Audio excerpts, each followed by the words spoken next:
కాకినాడ సముద్ర తీరంలో Indo American సంయుక్త నావికాదళ విన్యాసాలు జరిగాయి. ఈ విన్యాసాల్లో ఇండియా రక్షణ దళాలు, అమెరికా రక్షణ దళాలకు చెందిన 800 మంది అధికారులు పాల్గొన్నారు. ఇరు దేశాల యుద్ధ నౌకలు, యుద్ధ ట్యాంకర్లను ప్రదర్శించారు.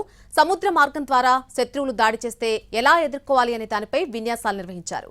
గాల్లో జెట్ విమానాలు, హెలికాప్టర్లు చక్కర్లు కొట్టాయి.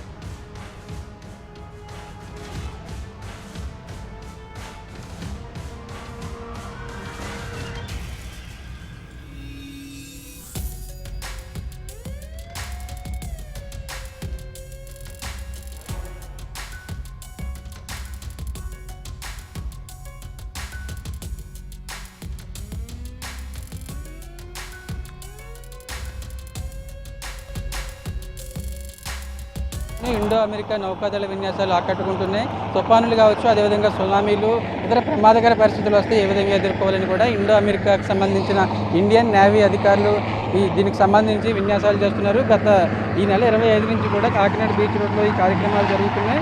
అంటే ఇండియా రక్షణ దళాలు, అదేవిధంగా అమెరికా రక్షణ దళాలకు చెందిన దాదాపు 800 మంది అధికారులు ఈ ఈవెంట్లో పాల్గొన్నారు. ఇరు దేశాలు యుద్ధ నౌకలు, యుద్ధ ట్యాంకర్లతో విన్యాసం చేస్తున్నారు.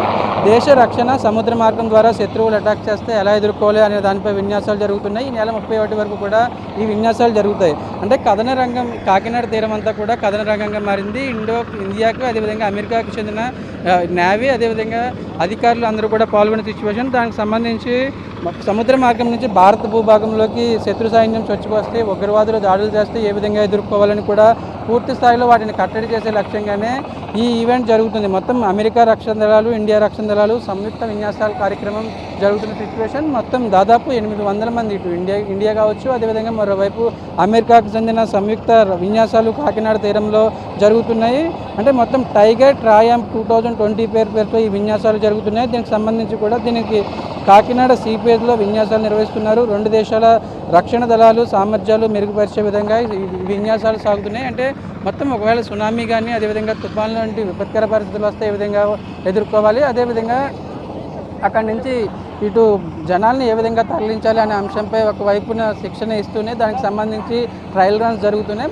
ఒకవైపు సముద్ర మార్గం ద్వారా శత్రువులు అటాక్ చేస్తే వారిని ఏ విధంగా ఎదుర్కోవాలి, గాల్లో పెద్ద శబ్దాలు చేస్తూ జెట్ విమానాలు, తీరం వద్ద హెలికాప్టర్లు చక్కర్లు కొడుతున్న సిచ్యువేషన్ ప్రస్తుతం మనం విజువల్స్లో చూసుకోవచ్చు. హెలికాప్టర్ నుంచి వెహికల్స్ని ఒకవేళ మూవ్మెంట్ చేయాల్సి వస్తే ఏ విధంగా మూవ్మెంట్ చేయాలి, అదేవిధంగా దీనికి సంబంధించి ఒకవేళ జనాలు తుఫాను కావచ్చు, అదేవిధంగా ఇటు సునామీకి సంబంధించిన దాంట్లో చిక్కుకుపోతే ఏ విధంగా చేయాలని కూడా పూర్తి స్థాయిలో ఈ కార్యక్రమాలు జరుగుతుంది. ఈ నెల 25 నుంచి, అదేవిధంగా వచ్చే నెల 1వ తేదీ వరకు, ఏప్రిల్ 1 వరకు కూడా ఈ కార్యక్రమాలు జరుగుతాయని ఇప్పటికీ అధికారులు చెప్తున్నారు. మనం చూసుకోవచ్చు, విజువల్స్లో కూడా చూసుకోవచ్చు. హెలికాప్టర్ ద్వారా ఒకవేళ సముద్ర మార్గం ద్వారా శత్రువులు ఇండియా కావచ్చు, అదేవిధంగా తమ దేశాలపై దాడి చేస్తే వాటిని ఎలా ఎదుర్కోవడం, అదేవిధంగా మరోవైపు సునామీలు కావచ్చు, అదేవిధంగా తుఫాన్లు, ప్రకృతి విపత్కర పరిస్థితులు వస్తే వాటిని ఏ విధంగా వెళ్ళిపోవచ్చు, అక్కడి నుంచి జనాలను కావచ్చు, అదేవిధంగా అక్కడ స్థానికంగా ఉన్న పబ్లిక్ని ఏ విధంగా వారిని తీసుకుని వెళ్ళాలి, మరోవైపు ఒకవేళ అక్కడ అవసరమైతే మెడిసిన్ కావచ్చు, అదేవిధంగా ఇతర కిట్లు ఏ విధంగా వారికి అందజేయాలని కూడా ఇక్కడ హెలికాప్టర్ ద్వారా విన్యాసాలు చేస్తున్న సిచ్యువేషన్.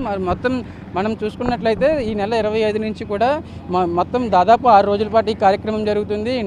ఇండియాకి, అదేవిధంగా అమెరికాకు చెందిన నౌకాదళ విన్యాసాలు ఈ కార్యక్రమంలో జరుగుతాయి. మొత్తం దీనికి సంబంధించి కూడా కాకినాడలోని ఈ బీచ్ రోడ్లో మొత్తం ఈ 6 రోజుల పాటు ఇండియాకు సంబంధించి, అదేవిధంగా అమెరికాకు సంబంధించిన ఈ దళాలు పాల్గొంటున్నాయి. శత్రువులు సముద్ర మార్గం నుంచి వచ్చి దేశంలో అటాక్ చేస్తే వారిని ఏ విధంగా ఎదుర్కోవాలి, అదేవిధంగా మరొక వైపు సునామీ కావచ్చు, అదేవిధంగా భూకంపాలు, అదేవిధంగా తుఫాను వంటి ప్రకృతి విపత్కర పరిస్థితులు వస్తే వాటిని ఏ విధంగా ఎదుర్కోవాలి, అక్కడి నుంచి పబ్లిక్ని ఏ విధంగా వారిని తీసుకురావాలి, వారిని సేఫ్ ప్రాంతంలోకి ఏ విధంగా చేర్చాలని కూడా ఈ కార్యక్రమం జరుగుతుంది. దాదాపు ప్రతి సంవత్సరం కూడా జరుగుతుంది కాబట్టి జరిగే ఈ కార్యక్రమం. కాకపోతే ఇటు కోవిడ్ కారణంగా గత 3 ఏళ్ల నుంచి కార్యక్రమం ఆగిపోయింది. భారత్, అమెరికాకు చెందిన దాదాపు 800 మంది సిబ్బంది కావచ్చు, అదేవిధంగా ఇంజనీర్లు ఈ కార్యక్రమంలో పాల్గొన్నారు. కెమెరా పర్సన్ ప్రకాష్తో సాయి సుధీర్, ఎన్టీవీ, కాకినాడ నుంచి.